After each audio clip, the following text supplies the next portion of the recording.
alleging a stray stadium firework struck her in the eye. We'll discuss the details surrounding this lawsuit and more of today's top stories. I'm Celeste Díaz Schurman. And I'm Frank Billingsley. We'll also talk with John Van Gorp, chair of global law at the law firm Mayer Brown, who will discuss Houston's growing law industry. Plus, we'll also learn all about the 22nd Houston Jewish Film Festival, and the arts and culture director's also going to be joining us from the Jewish Community Center. And as always, we want to hear from you. Give us a call or text us at 713-440-8870 or email us at talk@hellohouston.org. You can also watch us live on YouTube by going to houstonpublicmedia.org. Hello Houston is made possible in part by founding sponsors John Bradshaw and Kathy Sanders, by Metro, and by gifts from listeners like you. Live from NPR News in Washington, I'm Kristen Wright. The U.S. is deploying more than 2,000 Marines to the Middle East as Iran attacks energy infrastructure in the region. NPR's Tom Bowman says the troops may be focused on the main location of Iran's oil infrastructure. Now we have this 31st Marine Expeditionary Unit out of Okinawa, 2,200 Marines heading to the Middle East. Now, of course, no one is talking about what the mission is. It could be, helping evacuate embassies, humanitarian mission, or boarding ships. But again, it could be what they've talked about for decades, seizing some Iranian territory, and that could be this Karg Island. NPR's Tom Bowman reporting. NPR has learned President Trump's Board of Peace has given Hamas a formal proposal to lay down its weapons. The proposal calls for Hamas and all other militant groups in Gaza to decommission their arms, as NPR's Daniel Estrin reports. The demilitarization proposal was handed over to Hamas last week. That's according to a senior U.S. official, another official in the Mideast, and a third person briefed on the matter. They spoke to NPR on condition of anonymity because they were not authorized to speak about it publicly. A Hamas official denied having received a proposal. One person briefed on the proposal called it a comprehensive framework for Hamas and all other armed groups in Gaza to decommission their weapons, so the new transitional Palestinian leadership would be responsible for all weapons in Gaza. The person said if Hamas accepts the proposal, it would ensure large-scale reconstruction in Gaza, and that Hamas is expected to respond to the proposal in about a week's time after the Muslim Eid holiday. Daniel Estrin, NPR News, Jerusalem. California Governor Gavin Newsom says he supports calls to rename a state holiday honoring labor leader Cesar Chavez to Farm Workers' Day. This follows a New York Times investigation detailing sexual abuse allegations against Chavez. From member station KQED, Farida Jabvala Romero reports. Maria Garcia is a member of the United Farm Workers, which Chavez and labor icon Dolores Huerta co-founded in the 1960s. Garcia, like many other California farm workers, is still struggling to believe that a man who fought hard for basic rights could sexually abuse Huerta and underage girls decades ago. It's demasiado. It's too much, she says. If it's true, why wasn't this spoken about before? Why until now? In a statement, the UFW called the allegations profoundly shocking. For NPR News, I'm Farida Jabvala Romero in Oakland, California. Martial artist and actor Chuck Norris has died. Norris got attention for his iconic fight scene with Bruce Lee in The Way of the Dragon in 1972. He then starred in Missing in Action and Code of Silence in the 80s. Norris later gained a TV following on Walker, Texas Ranger. He was hospitalized in Hawaii yesterday for an undisclosed issue. Chuck Norris was 86 years old. You're listening to NPR News. Live from News 88.7 in Houston, I'm Alexandra Hart. Houston ISD delayed a scheduled vote to outsource management at 4 top-performing high schools and some pre-K programs. The proposal has been met with both support and criticism from the public. News 88.7's Bianca Seward was at last night's board meeting and has the latest. The proposal is to partner 4 HISD campuses with nonprofit organizations, which will then give the campuses more autonomy over areas like curriculum, staffing, and their academic calendar. It will also bring additional per-student funding to the district. The district has suffered years of enrollment decline, which resulted in tens of millions of dollars in lost state funding. Supporters say this is a smart way to bring more money into the district. However, many parents and teachers spoke out against the plan at the board meeting Thursday night, urging board members to vote against the partnerships. HISD has not yet made the contracts for the partnerships public. The state-appointed board will now consider the proposal at a special meeting on March 26th. I'm Bianca Seward, News 88.7. The rodeo announced a new dress code earlier this week after fights broke out on the carnival grounds last weekend. It bans revealing clothing and other attire that could be considered inappropriate. Lori Johnson and her friend Sandra Moreno attended the rodeo Thursday. The two women say they support the dress code. Here's Johnson. You can still be kind of sexy, spicy, but you can keep it modest. You don't have to have every single part of your body hanging out. When asked earlier this week, a rodeo spokesperson did not say whether any visitors had been asked to leave due to the dress code. Security checkpoint lines are still long at Bush Airport right now. TSA screening wait times at Bush's Terminal E this morning hit highs of nearly 3.5 hours. About a 2-hour wait at that terminal as of right now. Terminal A South checkpoint is at 2.5 hours, so travelers will want to arrive well in advance. The backlog is caused by staffing shortages with the TSA. Agents have been unpaid since mid-February when a partial government shutdown began. I'm Alexandra Hart, News 88.7. Support for NPR comes from NPR stations. Other contributors include Progressive, with small business insurance for protecting a variety of business types with multiple coverage options, designed to fit business owners' needs. More about small business insurance is at progressivecommercial.com.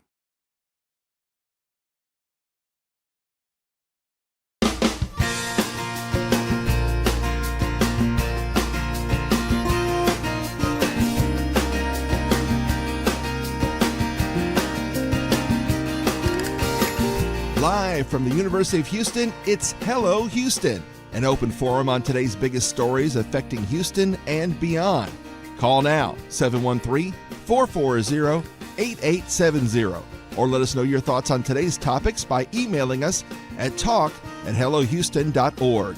Now here's your host for Hello Houston, Ernie Manouse, Celeste Díaz Schurman, and Frank Billingsley. Wow.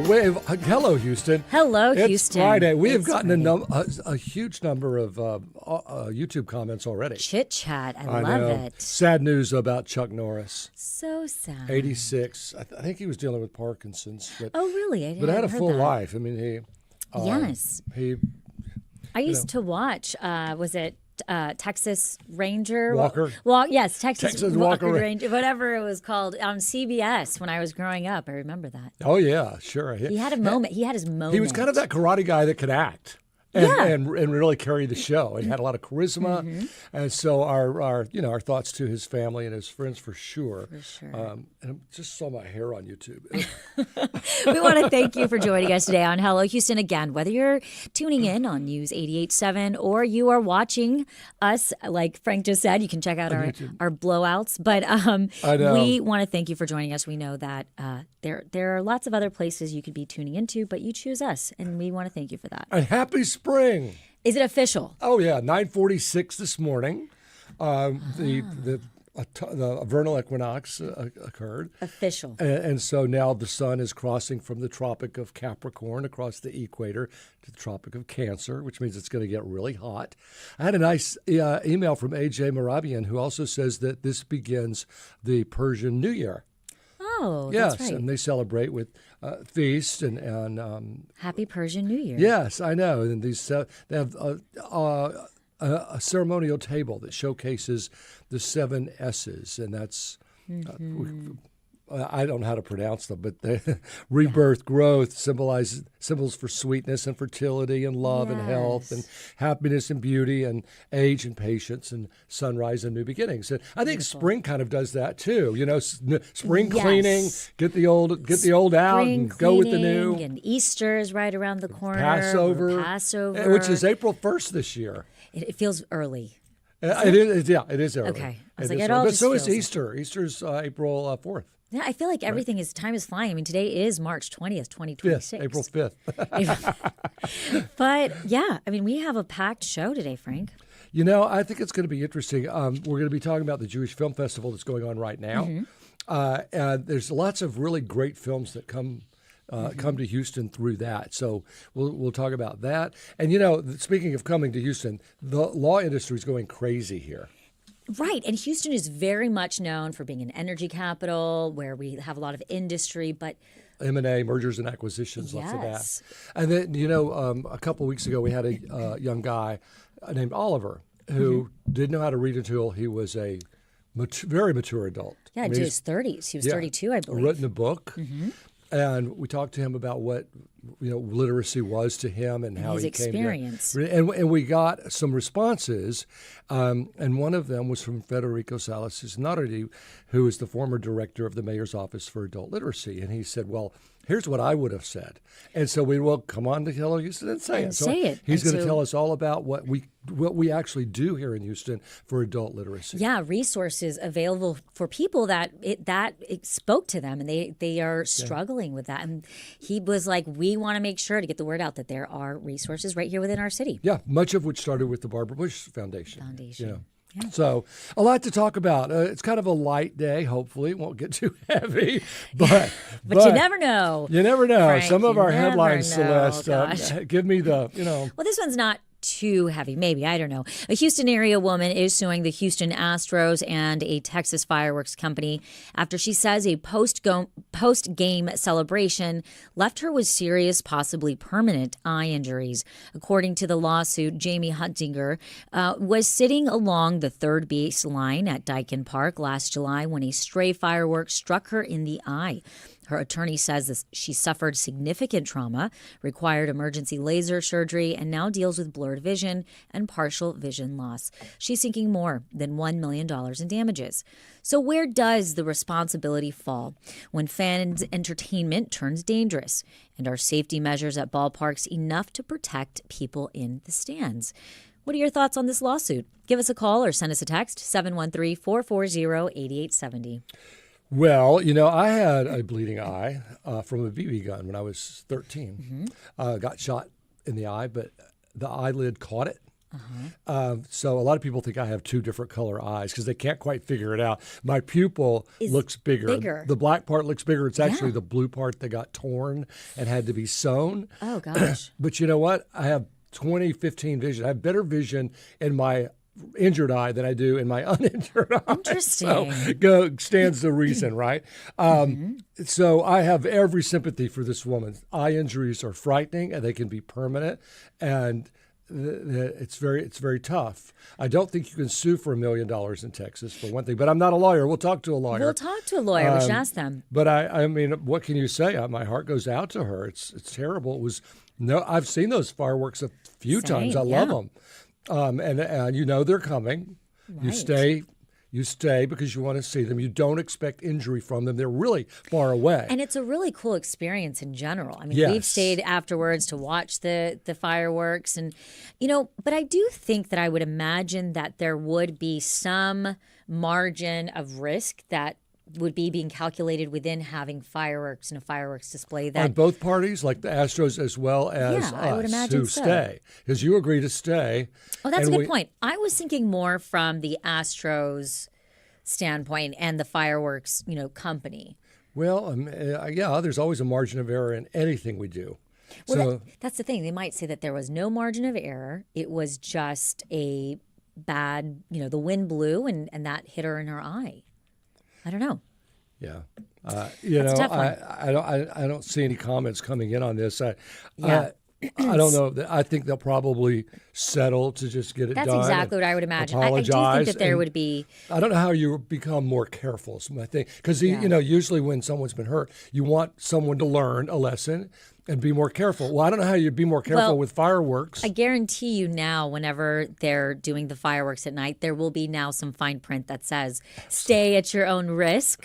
We are not responsible for anything that happens. Once you purchase your ticket, we are not liable for any And there may be an announcement. Ladies and gentlemen, the fireworks show is about to begin. Please wear your glasses. Please wear your glasses. 713-440-8870. You're listening to Hello Houston. It is Friday, and we are ready to hear from you. What are your thoughts on this lawsuit?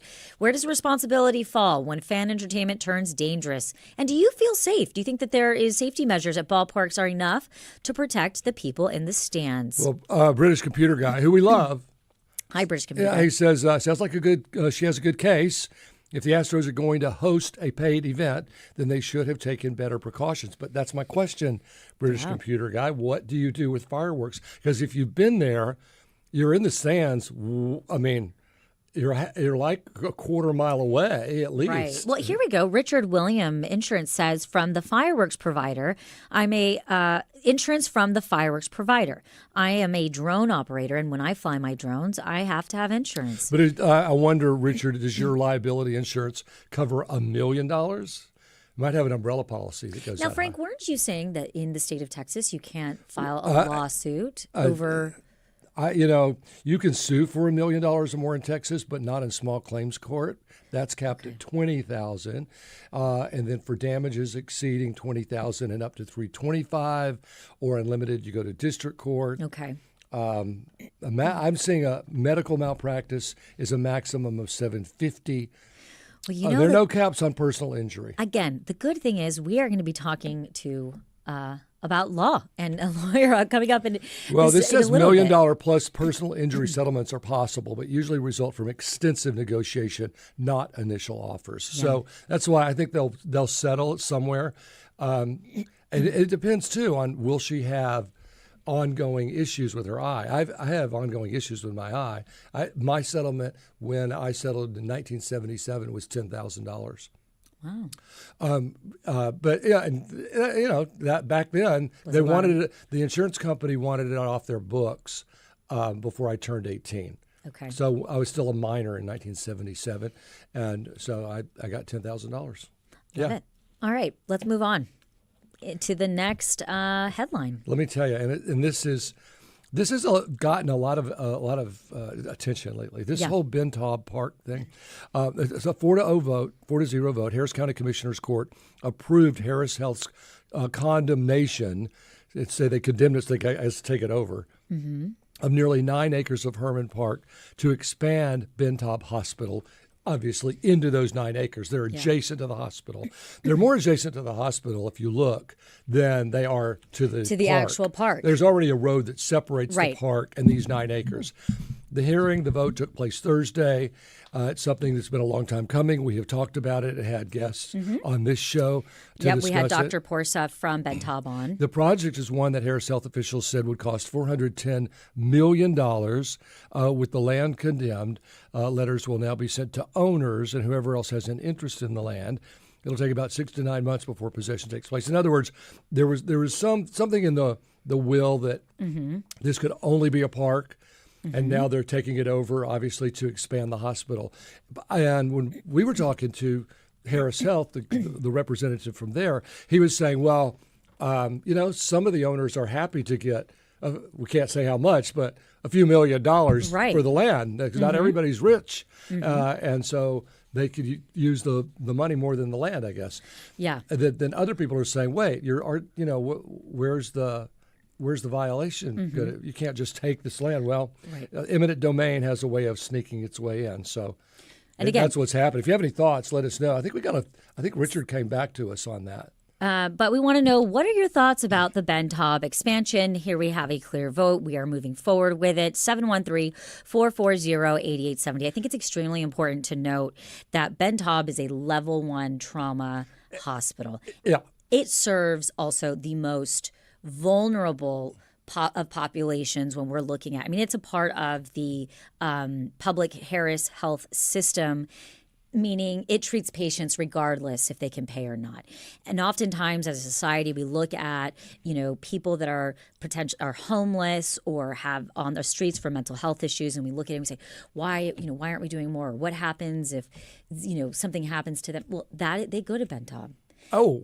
I think that it's whenever extremely we've had shootings and law enforcement, they're at Ben Taub. It's one of the busiest hospitals in our region. Yeah. I mean, Ben Taub is truly a gem within our community. We are very lucky to have a facility like this. It's unfortunate. I understand that they're moving into park, but like you said, when you actually look at it, it is on the other side of the park. Well, and that's some, I guess, recompense. It's also a major teaching hospital. Yeah, Clearly, okay. you can tell where I stand on this. Well, I'm all for it, and I know it's very controversial here for Houstonians, but I'm all for it. Well, you could go up, or you can go out. And I don't think it's not really possible to go up once you've built, right? Because just the foundational structure, So if you're going to expand, you're either going to expand across with the park, or you're going to have another facility, right? And again, 713-440-8870. Richard Williams, who was talking to us about, he's a drone operator, and he was explaining to us how he has to have insurance as well, insurance from the firework provider. He said, yes, 1 million coverage exactly. And maybe the fireworks people have 1 million exactly, and that's why that's what Jen in Clear Lake says. What Frank needs to understand. Ooh, I'm being schooled.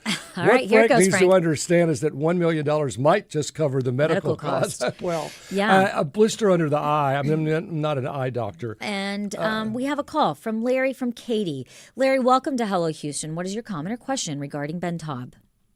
Sure. I've become a tree hugger recently, and I just wanted to see those trees maintained. They lived there first. They can easily build around them, most of them.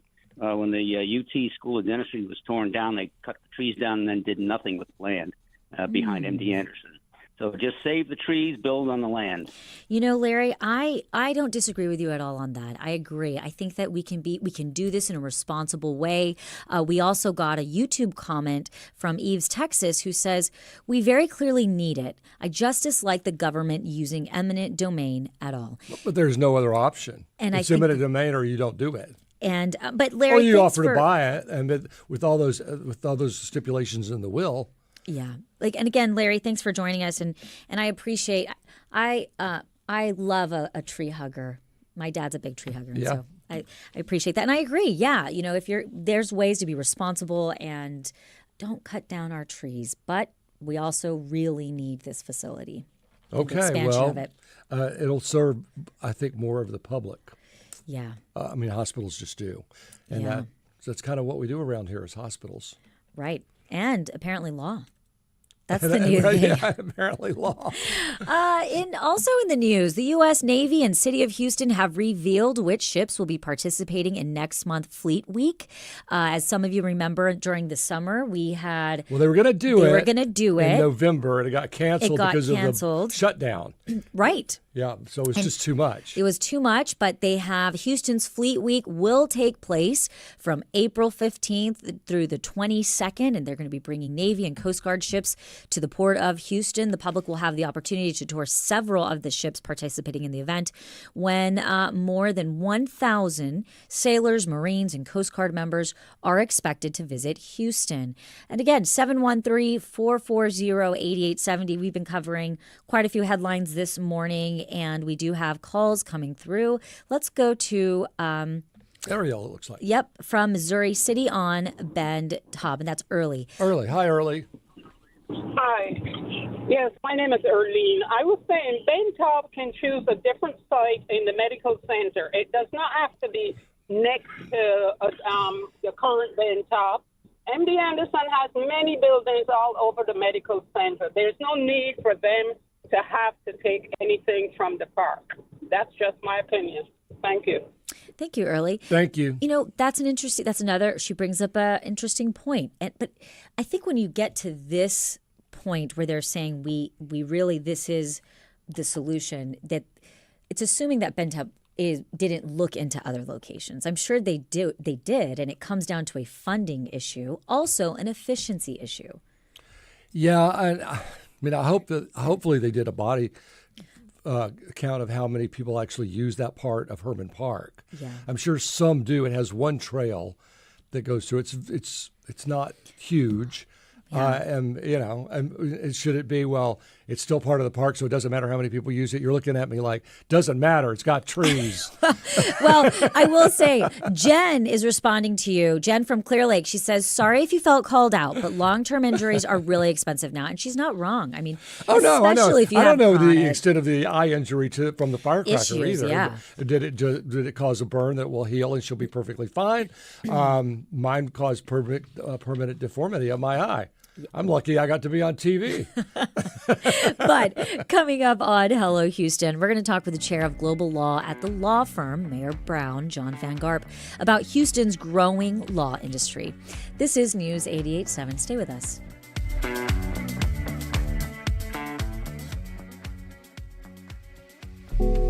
The U.S. has long... Meet Tio Choco. We just took his keys for the day and gave him a Ride Metro fare card. This is his story. Visit ridemetro.org/Choco to find out where is Choco. Made a reference to gender. I'm Elsa Chang, the ripple effects of aid cuts on All Things Considered from NPR News. You can hear All Things Considered every weekday beginning at 3 on News 88.7. Hi, I'm John Donvan, host of Open to Debate, where we bring you open-minded discussions and debates about the issues affecting our lives. Everything from science and tech to politics, culture, and foreign policy. In our divided nation, we feel it's more important than ever for people to be open-minded, open to disagreement, and open to listening to the other side. Join me in being open to debate. Sunday night at 10 p.m. on News 88.7. Support comes from Specs Wines, Spirits, and Finer Foods, celebrating the Lone Star State with locally and Texas-made spirits, wines, brews, and more throughout the month of March. Details at specs.com. The fun starts here. Support for Houston Public Media comes from Metro, introducing the Ride Metro Fare Card. The Ride Metro fare system replaces the Metro Q Fare Card for bus and rail fares. Details at ridemetro.org/fare system. Support comes from the Houston Symphony presenting Beethoven's Fifth Symphony this weekend at Jones Hall. The four-note opening sets the stage for this symphonic work paired with the premiere of Andy Akiho's Timpani Concerto. Tickets at houstonsymphony.org. Support comes from the Dan L. Duncan Comprehensive Cancer Center at Baylor St. Luke's Medical Center, offering comprehensive cancer care that is compassionate, personalized, and driven by clinical research. More at stlukeshealth.org/cancer.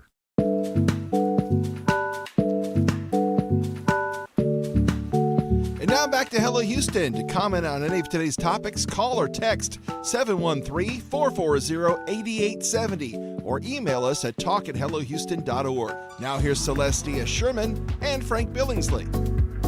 Houston has long been known as the energy capital of the world, but it's also becoming one of the fastest growing legal markets in the country, with an influx of national and international law firms setting up shop here in Houston and expanding influence across industries like infrastructure, renewable energy, and global trade.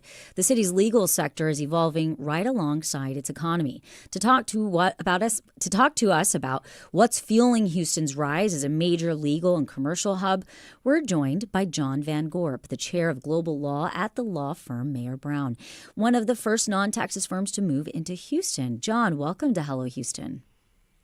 Thanks for having me. I just flew back last night, so I was in Houston all week. Enjoyed that great Chamber of Commerce weather. It was beautiful this week.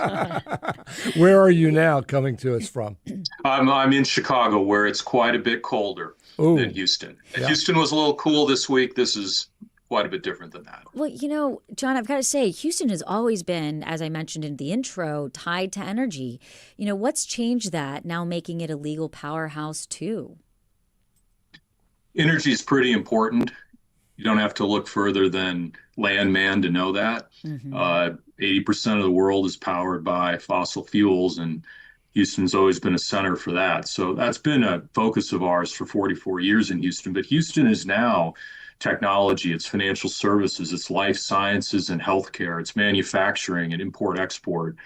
It's a very diverse economy. And for us, we have clients in Houston that need our help in all of those things. So we see it as a place where we can help clients, but we can also acquire great talent. There's wonderfully talented lawyers in the Houston market. And that's how we're trying to build our firm is bringing great talent, helping local clients, but helping clients around our whole platform. What do you see as the biggest challenge down here in Houston? Just a competitive market. It's really competitive. There's lots of firms that have come to Houston that want to compete and succeed. And so for me, we have to differentiate ourselves from that competition. It's always been a cornerstone of our strategy to be in Houston. We've been there for 44 years. We're a very international firm. 37% of our people are outside. of the United States, and Houston's a very international city with lots of people with international needs legally. So we have to put something out to the market that's different than what everybody else is putting out. And that's what we've tried to do. But that has definitely changed over the last 44 years. Well, and I appreciate it. Let me rephrase the question. What's the biggest challenge in Houston that, from a legal standpoint, mergers, acquisitions, land, where, like you said, there's so many different facets of what has happened now in really just the last 20 years. Where do you all see all of those challenges? What's sort of the one that you really say, wow, this is going to be David and Goliath? Yeah, litigation is an area in Houston that we've always been strong and we've tried to strengthen because we see lots of opportunity in the Texas courts, in the bankruptcy courts in Houston. And that's a challenge to grow in that area. It's a challenge to bring talent and develop the right teams, but there's a huge opportunity there too. So I would say it's a big challenge as well as a big opportunity. But, John, I'm curious, how much of this is about Texas's business climate versus Houston specifically? It's both. At least what I've seen from when I was in Texas going to school 30 years ago, the state has become much more collective in how it approaches the marketplace. It's kind of Texas against the world. When I was at school in Dallas, there was a little bit of a Dallas-Houston tension. I don't see that as much. Oh, John. So it's still there, John. It's still there. I know, we call that sure North it's still Houston. there, but it may not be. Yeah, I think it's less than it was. At least that's what I see. And so for us, we see the ability to service Texas from Houston, and we see the ability to service all of Texas, and we see an ability to litigate in Houston and in other places in Texas from our base in Houston. Since you're on the idea of us against the world, there's also, I'm sure you've heard, this whole Texas stock market, right? Instead of Wall Street. Y'all Street, yes. Yeah. So tell me, is that one of your wheelhouses here that you're having to negotiate with or around? Yeah, absolutely. I mean, I see it as an opportunity again. I mean, look, a lot of the big financial services firms that are based in New York have more people in Texas now than in New York. So there is a financial services move to Texas for a lot of reasons. The Texas business courts are going to be in my old law school, SMU Law School. They're drawing corporations who want to do business here and raise money here by a very business-friendly environment. And so, again, that's just part of this diversifying economy that was very energy dominated and now has a variety of sectors that are really growing in the state. Mm-hmm. We have a number of questions from viewers. One is, what does the ruling that soon-to-be law school graduates aren't required to attend an ABA-accredited college? What's your thought on that? Yeah, it would be ABA-accredited law school. And correct. That's a topic that has a lot of people on multiple sides of it. I would say, because I went to an ABA accredited law school, and I'm pretty proud of that I think that's a good quality to have in terms of being able to take the bar and pass the bar. But there's states where you don't even have to go to law school and you can take the bar. And if you can pass the bar, you can be a lawyer. And so there's a lot of different views on that. I guess I personally would say I'm on the side of ABA accredited law schools because that's the way that I came up into the career. But as we need more lawyers in the world to help people, as things get more complex and people need access to legal services, I can see a reason to loosen the rule. However, do you think that then that would be that people that need, top-notch talent might be getting some talent that isn't if they aren't following the ABA standards? Well, that's supposedly what the bar exam is there to do, is to make sure people have the baseline competency to be able to give them a license to practice. There's some states that if you go to a law school in the state that's an ABA accredited law school, you don't have to take the bar exam. So it's got multiple dimensions to it. I guess the bar exam would be the gate to make sure we have qualified people that are practicing law and passing the the baseline test for competency. Yeah, I have a friend who did that. He studied in Virginia for 7 years and took the bar and passed it. And so he had a very successful career as a lawyer. In John, Virginia. I am curious, when we're looking at this market shift with so many firms entering the market into Houston, has Houston become saturated? Where does that line start to be drawn? There's always room for great talent and people who operate at the top of the market. There's always going to be a thought that we have enough. There's been a thought we've had enough lawyers for 1,000 years. But I always think William Shakespeare. I always think there's room for really creative, innovative, problem-solving lawyers. And that's what we try in our firm to do. And so, again, it's a differentiator. We are as much of a coach as a lawyer when you hire us and you want to solve a problem or get out of a difficult situation. And so, in my view, there's always room for that, even in a market that's very competitive like Houston. And would you say that the client is benefiting from this type of competition, as in cost will be going down, or are the expectations going up? Definitely, the expectations are going up. The cost has not been the issue. It's been the expectations in terms of how people expect you to respond and how they expect you to deliver results. In our industry, we're faced with AI just like everybody else is faced like AI, and we're using that to try to deliver better, more efficient results to people. So the results have been more focused on expectations than necessarily competition lowering cost. Interesting you mentioned AI. Can you put into AI, write me a brief on this case, and it'll just do it? Yeah, you might not like what you get, but sure, you can do that. Somebody did that and filed it and was sanctioned by the court because it didn't make any sense. So again, it's a tool. It's a helpful tool, like AI is for all of us. It's a helpful tool, but it doesn't replace judgment, analytics, problem solving, imagination. And so I message that a lot in my organization. It's there to help you, not replace you. Go into it with confidence, take an abundance theory of AI that we're all going to be better if we use it, as opposed to it's going to take my job and I better stay away from it because I'm not going to have anything to do. John, when we're looking at this, do you see this as a long-term shift?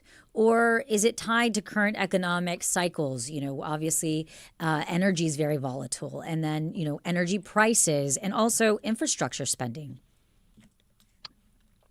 Well, for us, we like activity, whether it's forward or backward. We benefit from activity. So there's fundraising and there's growth and there's activity there. And then when there's problems in an industry, we have activity and opportunity there too. I grew up in an industry that was really impacted by the 2008-2009 credit crisis in the industry. And so I had lots of work leading up to that.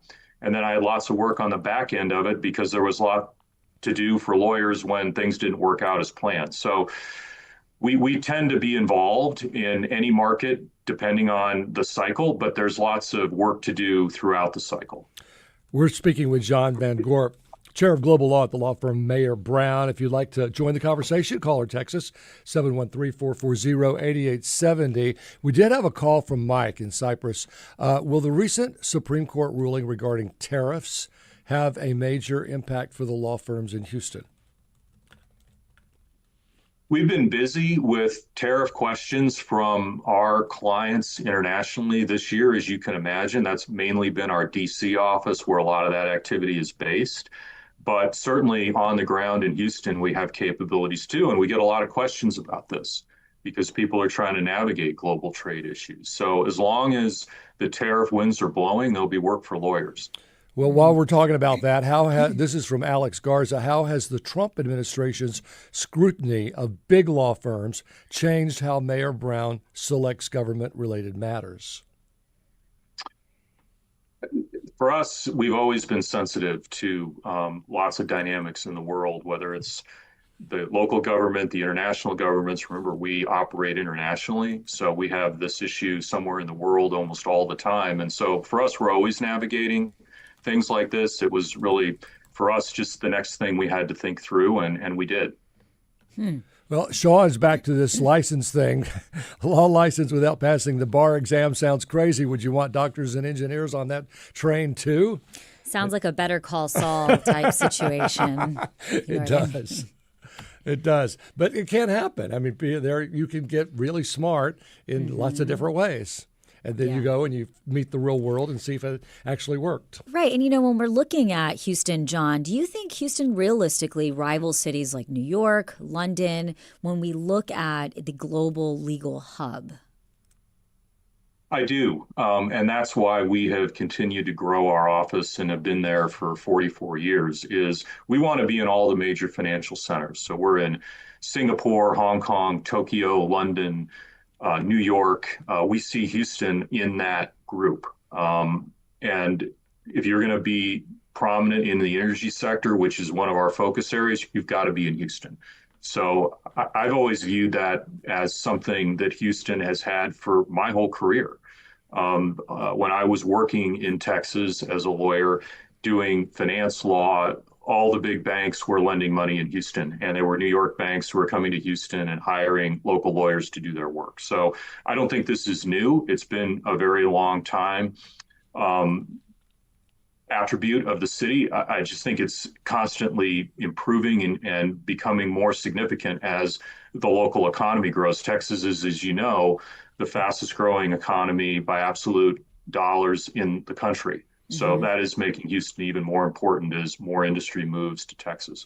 And John, I have to ask you, because we have somebody such as yourself, the chair of the global law at the law firm Mayer Brown, sitting here in front of us. What advice would you give to a young person entering law school at this moment? I would tell them what my mom told me, which is if you really want to do this and it's your passion, there's always going to be room for talented lawyers. But you really have to want to do it. You have to want to do it for the reasons that you really enjoy the work, you really enjoy the practice of law. It's a really hard job. So if you're thinking that this is something that is going to be easy or that it is going to be a place where you can make a decent living without having to work very hard, it's not that way. But if you really like it, and it's something you really want to do, even though there are a lot of people going to law school these days, there's going to be room for you because if you're passionate about it, there's always going to be a spot for you. And so I would say that and I say that to every young person who asks me that question, because we need more people coming into this profession who really want to do it and want to do it for the right reasons. John, can you tell us a time where you felt really challenged as a lawyer personally? Sure. When I was dealing with the credit crisis in 2008 and 2009, we didn't have a playbook for dealing with that. There were things that were happening that no one had seen before. And so I felt really challenged, but I thought it was a great opportunity to come up with new ideas and new solutions to problems. And I was able to do that in a couple of cases. And I look back at that as a really rewarding part of my career. Well, I hope you kept that playbook because you may have to dust it off here pretty soon if things don't change. One last question here. Since so many air commercials on TV, what are your thoughts about legal commercials and big, loud solicitations for legal help? Well, we don't advertise that way, so I might have a bias. But again, it's about access to lawyers and access to justice. And if somebody needs a lawyer and the way that they're finding their way to a lawyer is they're seeing the advertisement that gives them a chance to get access to justice, I'm all for it. Yeah, I was in commercial television for 40 years, so I'm all for it too. They pay good money, those lawyers. There you have it. All right. John Van Gorp is the chair of global law at the law firm Mayer Brown. John, thank you for joining us today on Hello Houston. Thank you for having me. I really enjoyed it. And good luck with the rest of the rodeo season. Yes. I didn't make it this time, but it's a great time to be in Houston. So thanks for having me today. Thank you, John. Coming up, we're going to highlight a local film festival. Stay with us as Hello Houston continues.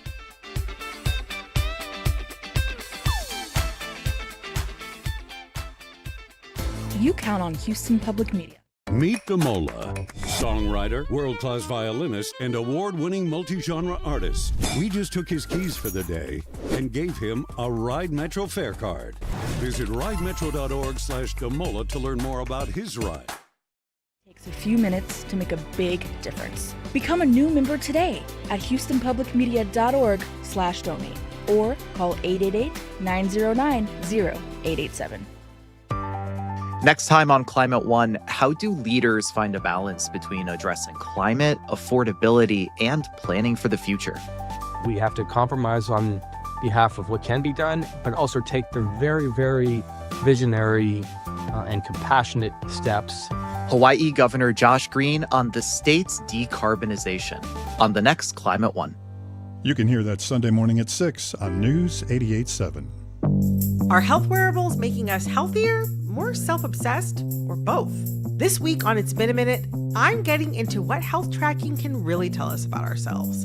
And on Wildcard, comedian Chris Fleming on his love for Terry Gross. I think I might just evaporate after I met Terry Gross because my hero's journey is complete.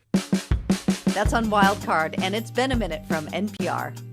Coming up tomorrow at 6 p.m. I'm Maria Hinojosa, this week on Latino USA. I speak with iconic feminist, organizer, and a leader in the American labor movement, Dolores Huerta. It's the first interview she gave after the New York Times revealed the sexual assault allegations against Cesar Chavez. That's this week on Latino USA. You can hear Latino USA Sunday evening at 7 on News 88.7.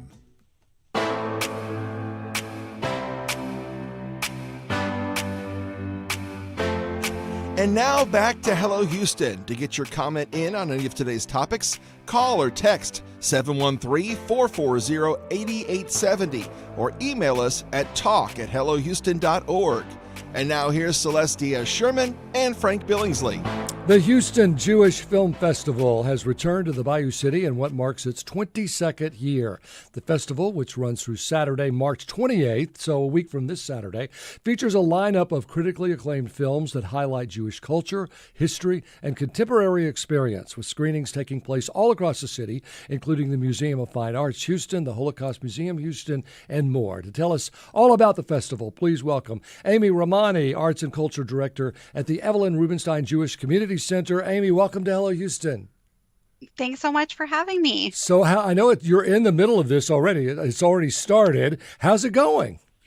It's going great. So it started last Saturday, March 14th, and we've had several sold out shows. We've had great audiences and great feedback to the films and programs. So we're very excited and looking forward to our next week. You know, this is the 22nd year of the Houston Jewish Film Festival.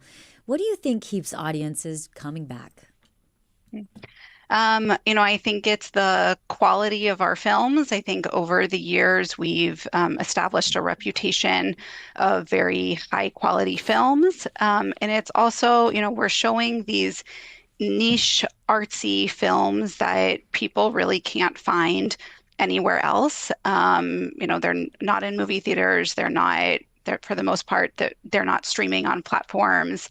And I think people enjoy coming together as a community and enjoying these high quality films and being able to learn and be educated and be entertained and also be connected to people. Where do you find them? Because when people think of a specific film festival like this, like a Sundance, for instance, they think these are going to be esoteric films that somebody can't get them made or to play anywhere else, right? But that's not true. I mean, I was looking at your list of films, and they like Midas Man, about the Brian Epstein story, who really was the founder of the Beatles and shot them to start. I mean, really interesting guy. That film, for instance, I would love to see that. Where do you solicit? I mean, you put it out there, we're having a festival, let us know what you got, or do you go looking? So it's a little bit of both. We receive submissions each year from different film distributors that we've worked with over the past 20 years. We also receive film submissions sometimes directly from directors and producers. And then we also are always looking at what's been playing at different international film festivals, at different Jewish film festivals. And if we don't already have a film, we reach out to distributors that we know, or sometimes to the filmmakers or producers themselves, to get those films on our list to be able to consider them. This festival highlights Jewish culture. Talk to us a little bit about the themes that resonate in today's world. Sure.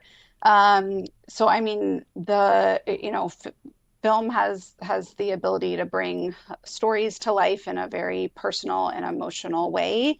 And we, our films allow audiences to connect with different perspectives and learn about Jewish history and culture and the arts, and experience cultural traditions through powerful storytelling. Speaking of that, this film, Resistance, they fought back. March 25th, that will play. And just reading about it, it talks about dismantling the myth of Jewish passivity during the Holocaust. Because I think a lot of people do feel, the black and whites that we see are people that are just following orders and getting on trains and going where they're told to go, doing what they're told to do. Right. But this says, no, that's not entirely what happened. So it's really educational, I think, a film festival like this. Yes, we, for a film like that, and it's so interesting. We're, so many years after the Holocaust, and we're still learning new things. And between books and films that are coming out, we're still hearing new stories and different stories all the time. And Resistance, which is showing at the Holocaust Museum on March 25th, is a great example of that. Yeah, and I noticed at least a couple of films do highlight or sort of center around the tragic events of October 7th.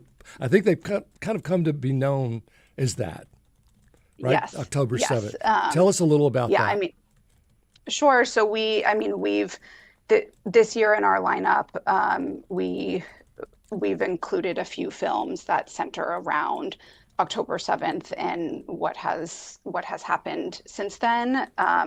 Last night, we actually showed a film called The Road Between Us, which is about Noam T-Bone, who is actually a very well-known retired IDF military general from Israel, and he rescued his son and their family that day on October 7th. And it's a documentary. It's very well done, and it takes us through the events of that day through their story. And last night we were very fortunate to have Amir Tabone, who is Noam's son, who Noam rescued that day, actually on a live Zoom call with us after the film, and our audience was able to hear directly from him and be able to ask him questions. He was very gracious with his time and woke up at 3:30 in the morning to be with us last night. So Amy, talk to us, you mentioned this screening, talk to us a little bit about the experience people can expect if they want to go and to this film festival. Where does it happen? I believe it takes place at the Museum of Fine Arts Houston. Parts of it does. And the Holocaust Museum Houston. How does that setting kind of shape the experience? Sure. So our films take place in 3 different venues across the city, like you mentioned, at the Museum of Fine Arts, at the Holocaust Museum, and a lot of our screenings take place here at the Evelyn Rubenstein JCC in Southwest Houston in our Kaplan Theater. And, I like to say that before and after our films, whether they're here at the J or at the museums, the theater's lobby really becomes like the community's living room, and people are able to connect with people that they haven't seen before, or neighbors and friends that they haven't seen in a long time, or meet new people. And after the film, they're able to share ideas and thoughts. But tickets for, tickets for all of the films are open to the public. You do not have to be Jewish to attend. You don't have to be a member of any of the organizations, and tickets are available on our website. Where do the films go from here? Like if I wanted to see the Brian Epstein thing, and I really would, and I'd love to. It's called Midas Man. Where can I go? Where can I go to see it? So you can come on Sunday night to the J. Right. Okay. We would love to have you. Thank you so much. Sure. So Midas Man is at the J at 7 p.m. this Sunday. But to answer your question about where they go after this, a lot of them kind of go on like the Jewish Film Festival circuit. There are Jewish film festivals all over the country. And then sometimes from there, sometimes we'll see a few of our films a lot later on. Sometimes get picked up by like a local movie theater like River Oaks, sometimes more of like an art house theater. And then sometimes you can find them if you're like searching for them on different streaming platforms. You sort of have to know what you're looking for. So Amy, if you could just pick one screening, so if somebody can only make one screening, which one would you try to make it? How should you choose? That is a great question. I'll say that we have several different options in this next week. Midas Man, which has been mentioned. We also have a really like artsy film that's Thursday next week at the Museum of Fine Arts. It's called Come Closer. It was actually Israel's submission to the Oscars in 2025. Wow. That's a great film and definitely not like a stereotypical. When you think of a Jewish film, it's definitely not a stereotypical film that you would think of. So that's definitely something different to check out. Yeah, it sounds very mysterious. Come Closer. So when you submit to the Academy Awards, that doesn't mean it necessarily got the nomination. No. So each country submits their entry into the like international film category, and from there the Academy selects their like top list of I think they narrow it down and then have their nominees from there. Well, it looks very good, especially with all of these kind of, film noirs that are going on out there on streaming and the little mysteries that are happening and you never quite know and what really the situation is. So that would be a good one to see. Right. Come Closer for sure. As well as Midas Man. I'm still pushing for that. And actually on Sunday night, it's going to be a really fun night. We're going to have like a Beatles themed reception with live music and Beatles themed food. So it's going to be a great night. Wow. So as we go to next year, can you give us a quick preview? I know it's not even done this year and you're probably like, don't even think about next year, but is it always about this time? Yeah, so it's usually in the March-April time period, and it's each year viewers can expect to find top documentaries, dramas, and short films from around the world that explore Jewish life, culture, and history. And we also always have discussions with filmmakers and special events that enhance the experience. Well, good luck. Amy Rahmani is Thank you so much. Arts and Culture Director at the Evelyn Rubinstein Jewish Community Center. Amy, again, thanks for joining us. Thanks so much for having me. The 22nd Houston Jewish Film Festival is running now through March 28th. And coming up, we're going to continue discussing today's top headlines. We're going to also talk with Federico Salas-Isnardi, the former director of the Mayor's Office for Adult Literacy. Stay with us for the second hour of Hello Houston. Stay tuned. There's more Hello Houston on the way with Ernie Manouse, Celeste Díaz Schurman, and Frank Billingsley. For the latest in local news, subscribe to the Hello Houston daily newsletter at HoustonPublicMedia.org. Hello Houston is a production of Houston Public Media. The opinions expressed by the guests of this program are solely their own and do not represent the views of management, staff, or underwriters of Houston Public Media. This is News 88.7. Remember when all those people were lining up just to get a limited edition Bear Cup from Starbucks? That was an example of a drop. Drops create artificial scarcity.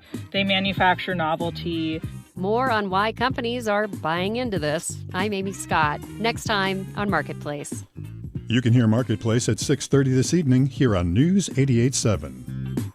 Support for Houston Public Media comes from Metro, introducing the Ride Metro Fare Card. The Ride Metro Fare system replaces the Metro Q Fare Card for bus and rail fares. Details at ridemetro.org/fare system.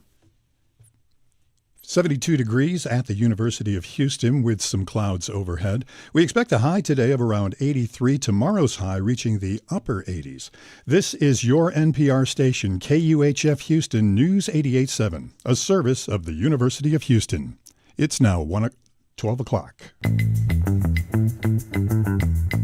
Just ahead on this hour of Hello Houston, a federal arts commission has approved a 24-karat gold commemorative coin with President Trump's image to celebrate the United States 250th anniversary. We'll discuss this and more of today's top headlines. I'm Frank Billingsley. And I'm Celeste Díaz Schurman. We'll also talk with Federico Salas-Isnardi, the former director of the Mayor's Office for Adult Literacy, who will tell us about the resources available to adults looking to improve their literacy skills. Plus, we'll also share a rundown of events happening this weekend in H-Town as part of our regular Friday feature, Last Minute Plans. Also, we want to hear from you. Give us a call or send us a text, 713-440-8870, or email us at talk@hellohouston.org. Don't forget, you can watch us live on YouTube by going to houstonpublicmedia.org. Hello Houston is made possible in part by founding sponsors John Bradshaw and Kathy Sanders, by Metro, and by gifts from listeners like you.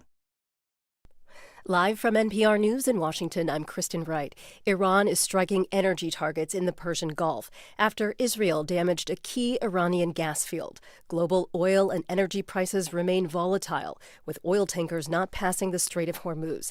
NPR's Carrie Kahn reports. Dubai reporting heavy explosions there as its air defense systems engaged incoming missiles and drones. An oil refinery in Kuwait was also hit today, and Qatari officials tallied damage estimates from an Iranian strike to a major natural gas complex there. They say it will top $20 billion in lost revenue. The International Energy Agency says it's the largest supply disruption in the history of the global oil market. It's asking governments, businesses, and households to conserve energy. The cost of oil is nearing $110 a barrel today, compared to around $70 before the war. Gas prices in the U.S. are up almost $1 in the past month. NPR has confirmed that more U.S. Marines are headed to the Persian Gulf. NPR's Quill Lawrence reports. The USS Boxer group of 3 ships carrying thousands of Marines from the 11th Marine Expeditionary Unit has left California and will take about 3 weeks to reach the Gulf, according to 2 U.S. officials who were not authorized to speak publicly. That's in addition to the USS Tripoli group, with more than 2,000 Marines, expected to arrive soon from Japan. CENTCOM would not comment on the deployment or its mission, but Marines are traditionally ground troops. Also, U.S. Southern Command says it destroyed another small boat in the Eastern Pacific, allegedly carrying drugs. Southcom said the strike left 3 shipwrecked survivors. The U.S. has killed more than 150 people this way since September in what human rights groups say is execution without evidence or trial. Quill Lawrence, NPR News. Martial arts star Chuck Norris, who fought his way to fame in such 1980s action movies as Delta Force, Code of Silence, and a trilogy of missing in action films, has died. He was 86. NPR's Bob Mondello has this remembrance. In a fight, Chuck Norris tended to lead with his right foot. He all but trademarked a roundhouse kick that villains never seem to see coming.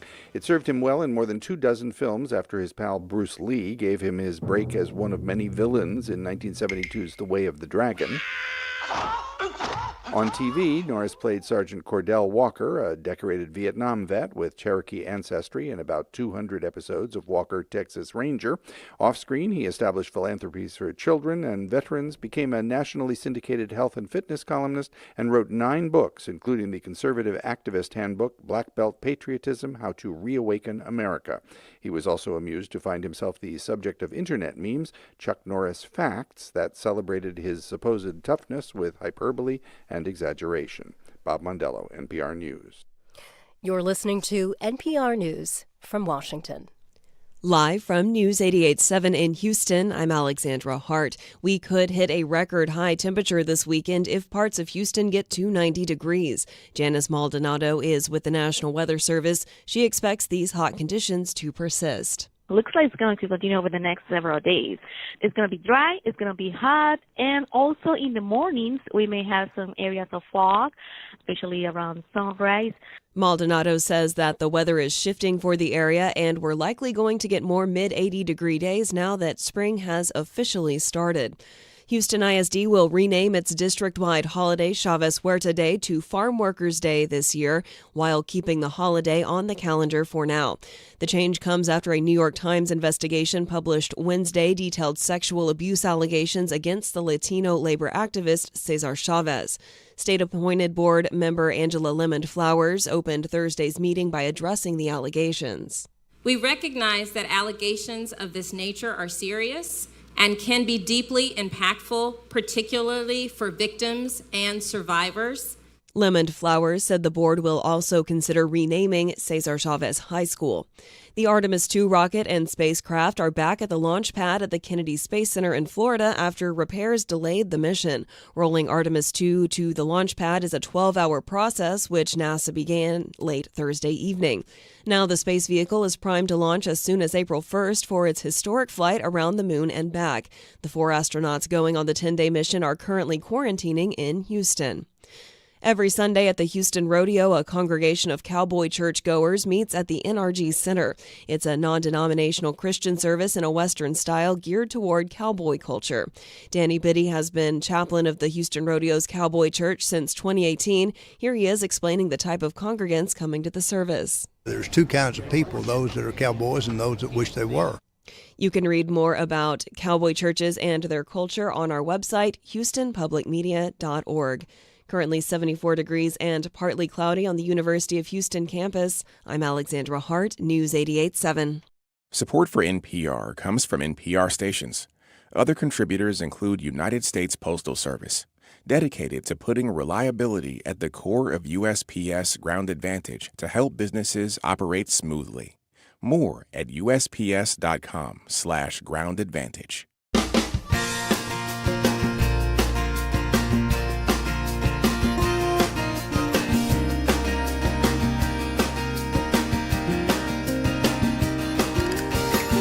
Live from Houston Public Media and News 88.7, it's Hello Houston, an open forum on today's biggest stories affecting Houston and beyond. Call now, 713-440-8870, or let us know your thoughts on today's topics by emailing us at talk@hellohouston.org. And now here's your host for Hello Houston, Ernie Manouse, Celeste Díaz Schurman, and Frank Billingsley. We're back. Thanks for joining us. Hello, Houston. Hello, Houston. So, if weather hadn't worked out, I'd have gone to law school. Nice. I always loved the law. I mean, like when I was 13, for Christmas, I asked my parents for a legal dictionary. I took Latin for 4 years because there were a lot of Latin words in the law I thought I needed to learn. That's how stupid I was. There you go. But yeah. I probably would have fallen back on that. But not every lawyer I've told that to has said, no, you did fine. You're lucky you did what you did. I think you landed right where you needed to be. But yes, you know what? Higher powers have a way of working out. We want to thank you for landing right here on Hello Houston. We've got a great second hour coming up. What do we got coming up? We had talked about Oliver, who was a young man, he's now in his 30s, who never learned to read. In this day and age, I mean, he was going through the 2000s and the 2010s and could not read. And we were asking how that happens and how does it happens a lot. So that prompted Federico Salas-Isnardi, who's the former director of the Mayor's Office for Adult Illiteracy, to get in touch with us. And he's gonna be here in the next hour to talk about how do you recognize illiteracy? How do you help someone? What is offered by the city that helps someone? Because everyone needs to know how to read. And I think something that was highlighted during our conversation, during that interview, was this person that we interviewed felt very alone and felt like he had basically kind of got pushed through the educational system. Right. And so we heard from... He did end up in prison. He talked about that. So we heard from Federico Salas-Isnardi, the former director of the mayor's office for adult literacy, who said, hey, listen, it doesn't have to be that way. Yep. There are resources. There are things that we can offer people, Houstonians. And we're going to find out what those resources are. That's right. But first, we're going to get to headlines, and I'm just going to throw up a little bit as we go to the first headline. A federal arts panel has approved the design for a new 24-karat gold commemorative coin featuring President Donald Trump, part of a plan to mark America's 250th birthday on July 4th. The decision by the U.S. Commission of Fine Arts clears the way for the U.S. Mint to begin production, though the coin's size and denomination are still being finalized. While federal law prohibits living presidents from appearing on standard U.S. currency, Treasury officials say special commemorative coins fall under a different authority. The design shows Trump, president, in a suit and tie, leaning forward with a stern expression. The word liberty appears above his image, along with the dates 1776 to 2026 and the phrase, "In God we trust." We want to hear from you. Should a sitting president appear on a commemorative coin? What do you think of President Trump's gold coins? Give us a call with your thoughts. Now is the time to join Hello Houston, 713-440-8870. You know, this story isn't, to me, just about a coin. It's, once again, we're seeing presidential norms being redefined. It's not. This is technically legal. No, it's technically not legal. Well, under they're doing a runaround. The terms that they are saying it is under. Right. Well, there's an 1866 law, and the reason that was created, it's and you can see the Queen's face and the King's face on coins because they're kings and queens. Yes. And we don't want kings and queens in this country, and that's why you got to be dead before we put your face on money. Well, again, technically under the stipulation that they're saying that it's legal, but this is not typical.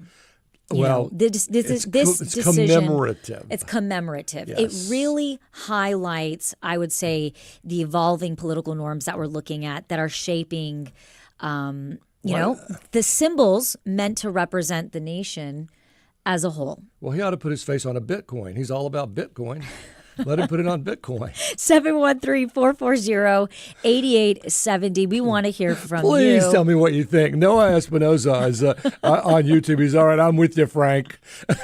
So I know. I'm not saying it's something I want or don't want. I know I'm just, you don't. Yeah, right. I'm just sitting here like. Alex is on YouTube. What's on the back of the coin? The ballroom? No, another picture of Trump. There's a head on and a profile. Trump.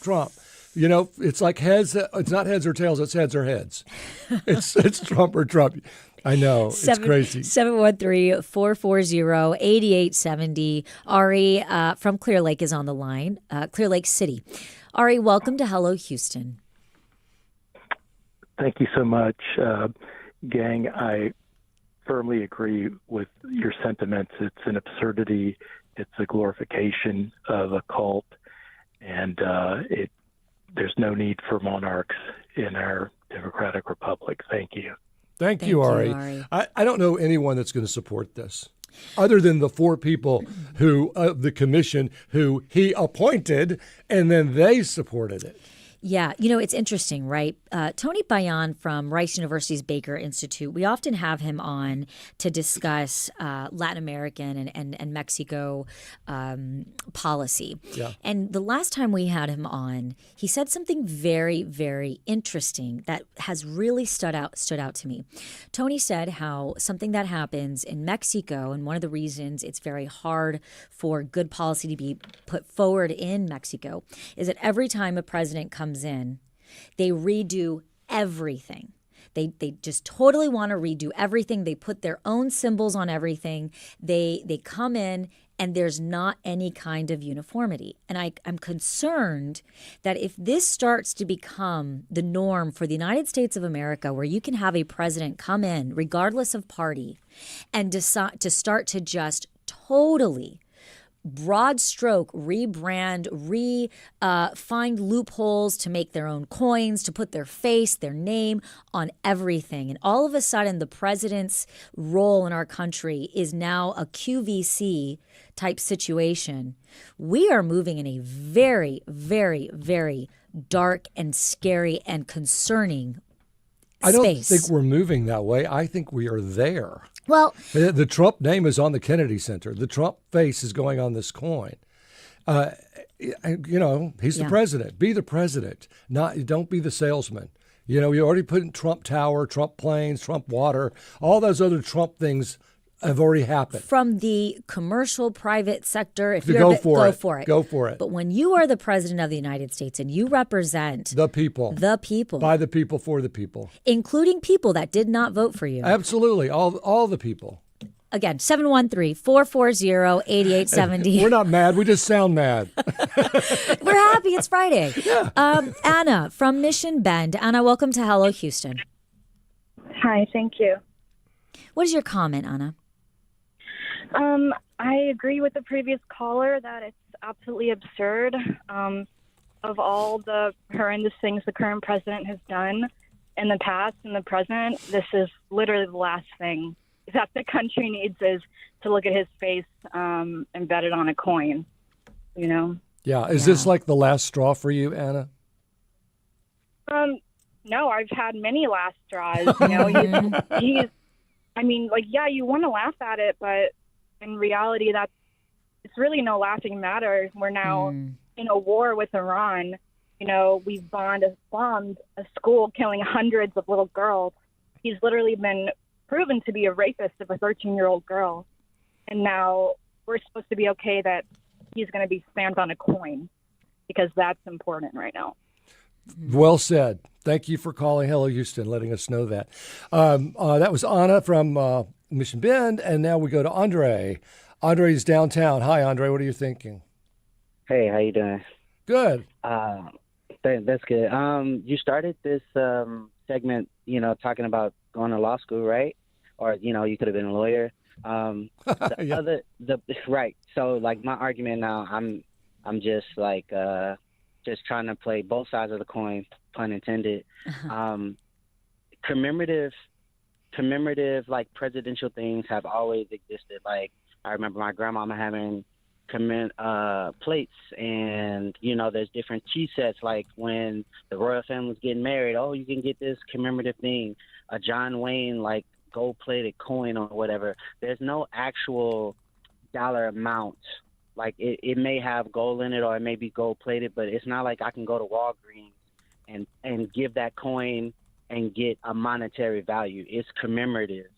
You know what I mean? Like, and I really think that point, like, I get it. He can't be on a coin. He can't be on money currency, but a coin, a stamp, a plate, if it's commemorative, it's not like people, if it does have a gold value, people would most likely melt it down or keep it as a souvenir, like in a collection, if they value that thing, or collecting coins or whatever. But we can't go, like, I can't pay my bill with that coin. Right. So, like, I don't understand why people are really tight about it. I guess, my question for you, Andre, would be, do you feel that having the president, specifically President Trump, on this gold commemorative coin for America's 250th anniversary will be truly an honor? No. No, absolutely I don't.